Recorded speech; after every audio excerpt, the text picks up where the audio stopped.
Дорнод аймагт төрийн байгууллагуудын 2024 оны санхүүгийн тайлан төсвийн гүйцэтгэлд хийсэн аудитын шалгалтаар 27 тэрбум төгрөгийн зөрчил дутагд илэрчээ. Энэ нь төсвийн хариуцлага бүх шатанд сул байгааг илтгэсэн жишээ болоод байна. Дорнод аймаг дахь төрийн аудитын газраас явуулсан төлөвлөгөөт хяналт шалгалтанд орон нутгийн 191 байгууллага хамрагдсан байна. Шалгалтын дүнгээс харахад 27.1 тэрбум төгрөгийн санхүүгийн алдаа зөрчил илэрч аудит хийгдэж байх явцад 5.9 тэрбум төгрөгийн алдааг газар дээр нь засаж залруулжээ.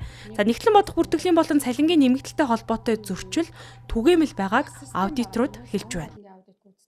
Аудитор бол бараа материалын ажил үйлгээг бол нэгтлэн бодох бүртгэлийн стандартын дагуу давхар бичлэлтийн аргаар хөтлөөгүй.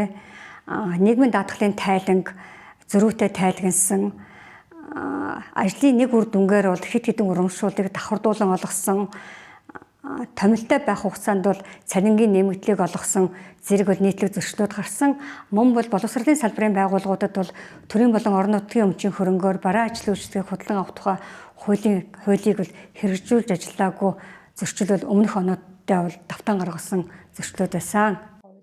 Аудитын шалгалтын дагуу төсвийн шууд захирагч 5 албан тушаалтанд хариуцлага тооцоолохоор дээд шатны удирдлагад нь ханджээ. За мөн нэг албан тушаалтныг шалгуулахаар хуулийн байгууллагад шилжүүлсэн байна.